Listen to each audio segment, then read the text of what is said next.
Yo guys, so we're just live and the patch notes have dropped, so just checking them out with chat. I thought I'd record this and pass them on to you as well. So Path of Exile has been live for just over a week, and what a week it's been.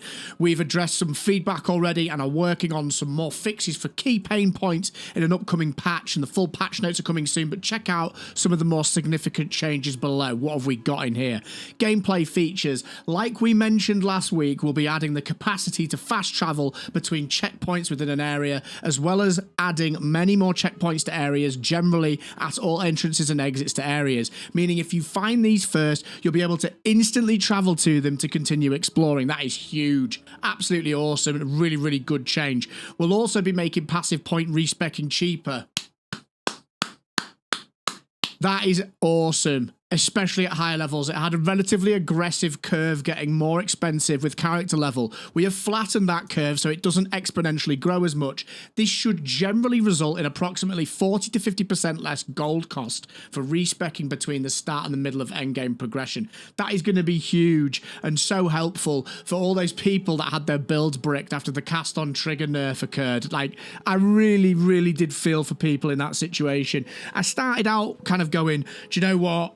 Tough, it's an early access, but then when I actually put myself in that position and realized how much gold it was going to cost and how ridiculous it was going to be in terms of respecking, I completely changed my mind. I think that they really need to be looking at that, and probably that's a good start, but perhaps being more generous. I still think the way around this would be to just offer a free respec. It's an early access game. Surely if they allow that free respec, it's going to give them more data because people are going to be changing their builds more.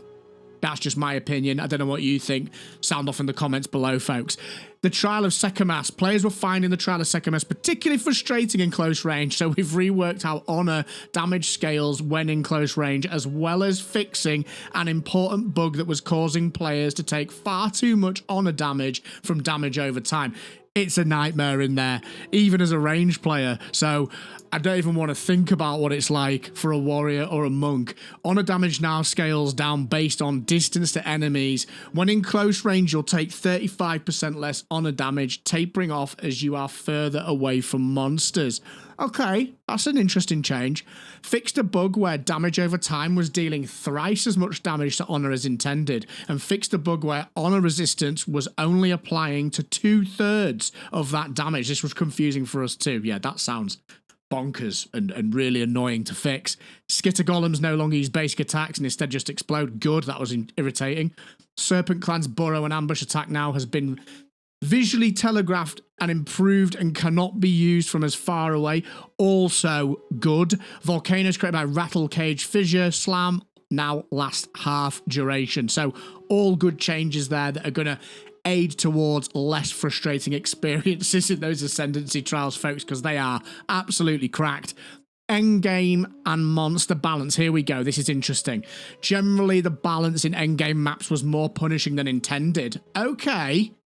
So we've toned down the damage in a number of ways and disabled certain on-death effects when the telegraphing was not as clear as it should have been. I think that's referring to pinnacle bosses in some instances. Correct me if I'm wrong in the comments. I've seen a few creators who have been doing those encounters. I won't spoil it because I don't want to ruin it for people that perhaps don't want to know, but all I will say is they've said that some of the mechanics are pretty ridiculous to say the least, and frustrating rather than challenging. I'll leave it there, but I think that's what that might be referring to. Maps no longer have an additional elemental resistance penalty inherently applied at tier 6 and tier 11 or higher maps.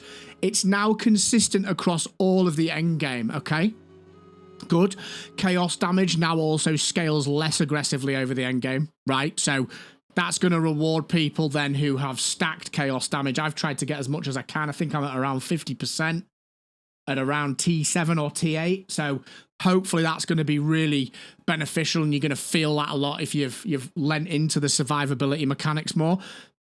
Critical strikes from monsters now deal 40% less bonus damage. That is huge. That is so good, especially for things like rangers, I'd say. Yeah, that's good. Lowered the baseline monster density of breach encounters primarily by reducing the frequency of elite monsters appearing. Has anybody else had this where they're in a breach and they just get absolutely swarmed and there's like 2 elites on you and you're just getting absolutely whacked all over the place, knocked back, and it just ruins the whole breach? I've had lots of problems with that, and I'm really glad to see that as a change because I thought it was just me setting up wrong or not positioning myself well, but it was starting to get really monotonous and annoying that I wasn't able to make the most of those breach encounters because that's something I do want to lean into on my character. So that's a really nice welcome change. Disable the volatile crystals modifier. We'll revisit this in a future pending telegraphing improvement. So that is the annoying purple thing that floats around, if I remember correctly, and that is like one-shot city if it gets you. Purple explosives created by the volatile plants modifier. Yep. On rare monsters now deal significantly less damage. That is awesome. That's a great change. That's, for me on a ranger, that's been one of my pet peeves has been because I'm evasion based. If I do actually get hit, sometimes it can be the beginning of the end, and it's felt a little bit, I wouldn't say unfair because rangers have got a lot going for them, but that really does for me feel like a good change. It'll feel more like it's my fault, if that makes sense, if I die, as opposed to just like, well, I got hit because I couldn't see it or whatever that might be. Nice one. Really good. The Siphon's flash charge modifiers on monsters now drain 10 times less flash charges per second. This was unintentionally draining away too many charges. Okay, cool. These changes should generally result in an endgame that's much more survivable than before, and we will continue to address problematic cases as they arrive. I think that's a great change. For me, as someone who's lent into survivability more than I probably should have done, this is probably going to benefit me, maybe more than others. I don't know what you think, folks, about these changes. Sound off in the comments below, but I think they sound really solid and will make Endgame feel a little bit less punishing is probably the right word, I'd say. Character and item balance. We've made charm modifiers on belts substantially more common and now appear at much lower levels. The of symbolism modifier now appears from level 23 onwards, and the inscription modifier now appears on level 64 onwards. I've not even seen them drop. Like, genuinely, I've not seen a single one of them drop. Okay, fine. Happy with that.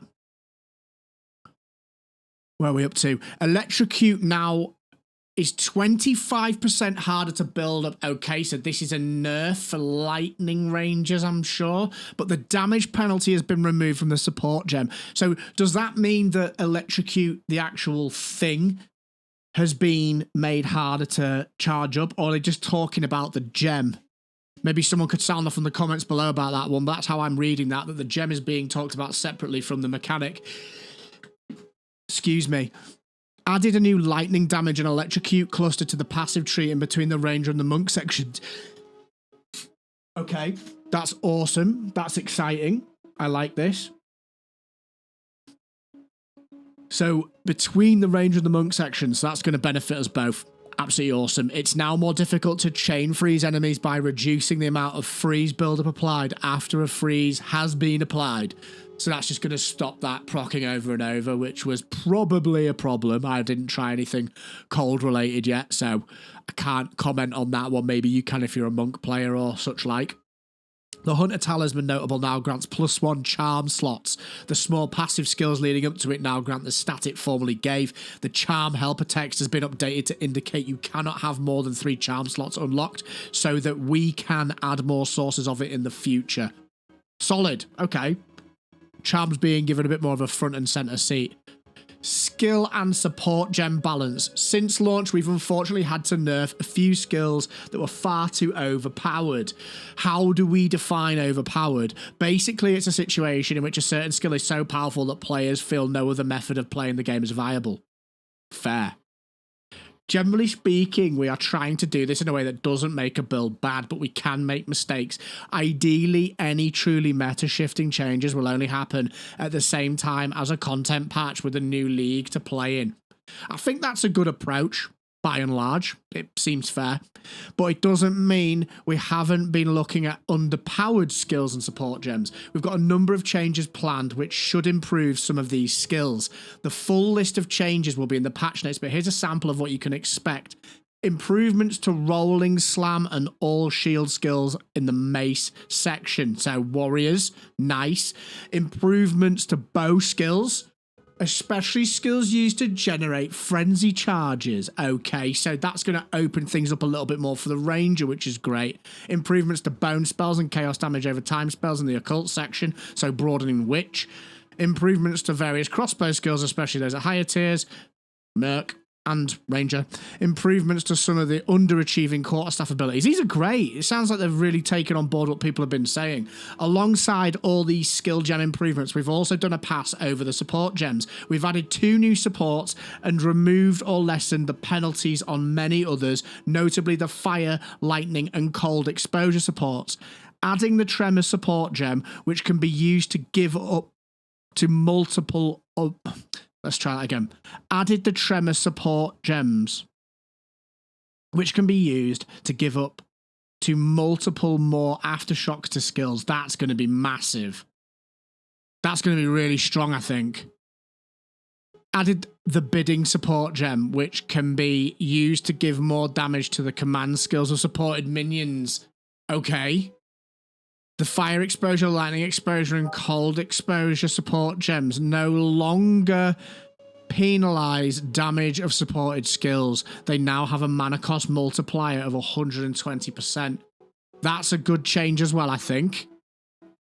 I'm just thinking, what does that impact me as lightning exposure? I've got lightning exposure on, I think I've got it on magnetic salvo or voltaic mark. I can't remember which one. So that's going to... I don't think that's a bad change at all. I think that's probably going to be pretty beneficial, actually. Nice. There are also some notable nerfs to a few of the remaining overachieving skills. Skeletal Arsonist spirit costs now match the other 2 skeleton mages. This should result in a slight decrease in the number of arsonists at high level. Okay. So people that are using lots of arsonists are perhaps not going to be having as much fun with those, or, well, just having less fun, perhaps. A nerf to the damage over time component on very high levels of Tornado and Vine Arrow. These were never intended to be dealing damage themselves, but more so act as a way for other skills to propagate damage, right? And Magnetic Salvo can now only use your stuck lightning arrows as opposed to those created by your party members. So that just means that you can't run around as a group of 6 with like 2 people playing Lightning Ranger and do absolutely wacky stuff. I'm guessing you're stuck lightning arrows. So presumably that means that my lightning rods are fine still. It just means that we can't double it up. I think that's a fair change because I've seen some people doing some really crazy stuff on T15 maps, juicing them up, running around as a group of 6 and just blowing up things. It's so entertaining to watch. I think you'll know who I'm talking about. I watched quite a few of their videos. Absolutely hilarious what they're doing, but I'm guessing it's probably breaking the game a little bit. So that's cool to see. I think that's a fair change. As we wind down for the holiday season, we wanted to thank you for our most successful launch so far. We could not have done it without all your support. A lot of our team will begin to take some much needed rest over the next few weeks, but we look forward to getting back in the new year refreshed and ready for an exciting year of development in 2025. Happy holidays, Exiles. W patch. I think that's awesome. Right, folks. If you haven't already, drop the channel and subscribe, like the video, it really helps me out. Come check out a stream on YouTube or Twitch, and I'll see you in the next one.